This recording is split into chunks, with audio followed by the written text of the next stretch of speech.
Magic Treehouse, a Merlin mission. Carnival at Candlelight. Chapter 2. Carnival.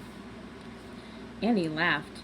Jack opened his eyes. He and Annie were wearing purple and pink outfits with huge ruffled collars. On their heads were funny hats. On their feet were red slippers with big bows. "Who are we?" Annie asked. "I don't know," said Jack. He didn't feel like a wise, brave helper in his red slippers. He felt stupid. Together, Jack and Annie looked out the treehouse window. They had landed in a small tree inside a walled garden. The sky was gray. Jack couldn't tell if it was morning or evening, but the air felt damp and heavy, as if the storm was about to break. "I guess this is Venice," he said. "Let's check our book," said Annie. She opened the research book and read aloud. "Today, the city of Venice is one of the most popular tourist spots in the world. It lies in a lagoon of the Adriatic Sea. Instead of roads, Venice has waterways called canals. People glide along the canals in shallow boats called gondolas. A man called a gondolier stands in the back of the boat and uses a long oar to propel the gondola through the river." "That sounds like fun," said Jack. "Yep," said Annie. She closed the book. "Let's go." "Wait," said Jack. "We don't even know what our mission is yet." He took out Merlin's letter and unfolded it. He read out loud. "Dear Jack and Annie of Frog Creek, your mission will require great patience and a bit of magic. The Grand Lady of the Lagoon is in terrible danger. The only one who can help you save her from disaster is the ruler of the seas. To locate him, follow these directions. When waters rise beneath the moon, visit the Grand Lady of the Lagoon.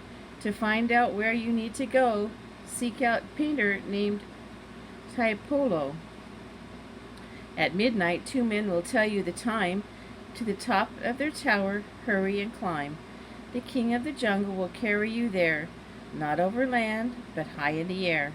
An angel of gold will show you the way to the sea by night and home by day. M." Jack pushed his glasses into place. He said.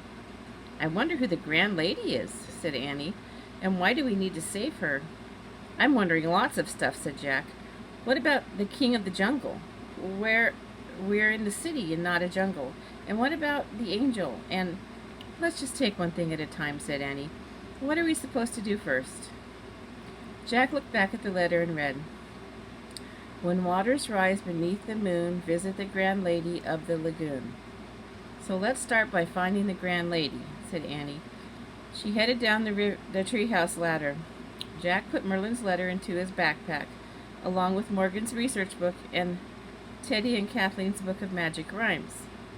Then he climbed down the rope ladder and caught up with Annie. Jack and Annie walked over a pebbly path as the sky darkened. "Good," thought Jack. "It's night." He didn't want anyone to see him in this silly outfit, especially the red slippers with the bows. You can kind of see their outfits on there.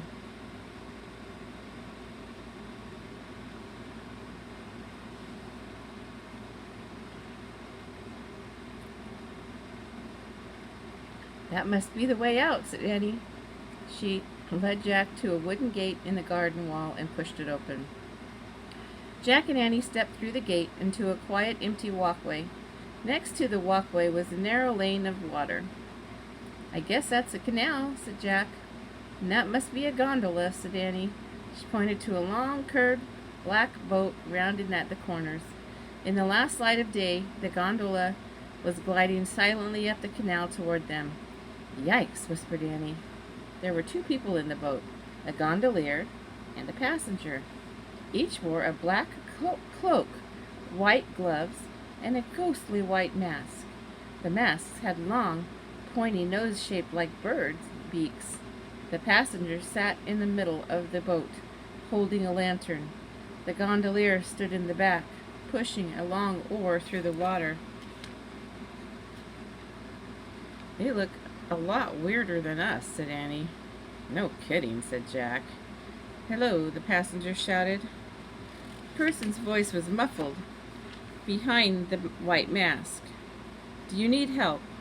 Yes, Annie shouted back. Can you take us to the Grand Lady of the Lagoon? Yes, of course. She is back that way, answered the mess passenger. Come.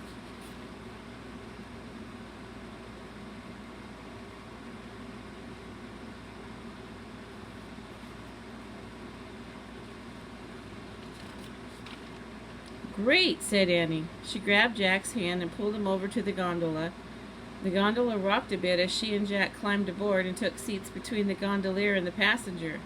The gondolier pushed the gondola away from the landing. His long oar made soft splashes in the water as the boat moved up the canal. Jack cleared his throat. Excuse me, he said. Why are you wearing bird masks? For Carnival, of course, said the passenger. That is why you are wearing clown costumes, no? Oh, yeah, sure, said Jack. As the gondola slid through the canal, Jack snuck their research book out of his backpack. Oh, boy. A carnival, Annie whispered to Jack. I hope it has a roller coaster. I don't think they had roller coasters 260 years ago, whispered Jack. Jack looked up Carnival in the index. He found the page. Then he and Annie silently read together. For many centuries, Carnival has been the most famous yearly festival of Venice. For Carnival, people disguise themselves as anything they want to be. Rich, poor, male, female, young, and old are all equal during Carnival. Look, that's us, whispered Annie. She pointed to a picture of a colorful costume with a white ruffled collar and red slippers with bows. Yeah, and that's them, whispered Jack. He pointed to a picture of a person dressed in black cloak and white masks with birds' beaks. Jack closed the book and put it away. The gondola people didn't seem so weird anymore, but he still wondered why a grand lady was in terrible danger at Carnival. As the boat glided around the bend, Jack caught his breath. He saw dozens of gondolas rocking on in the choppy waters in the wide open canal. They were all decorated with ribbons and flowers. Candlelight from their lanterns danced on the dark rippling water. Look, that must be Carnival over there, said Annie, pointing. In the distance, thousands of candles twinkled along the shoreline. Sounds of laughter, clapping, and shouting floated over the water. Hold on tightly, said the masked person in the front of the gondola. The tide is high tonight. As their gondola joined the fleet of boats heading toward Carnival, the wind picked up, the waves grew taller. Jack and Andy held on to the sides of the boat. Jack heard a faint rumble of faraway thunder. He saw a zigzag flash of lightning in the distant sky. Is a storm coming? He wondered nervously. Is the storm part of the disaster that's going to happen to the Grand Lady of the Lagoon? This is going to be fun, isn't it? Said Annie cheerfully. Sure, said Jack. He tried to shake off his worries as the wind and the tide helped push the gondola toward the twinkling candles of Carnival.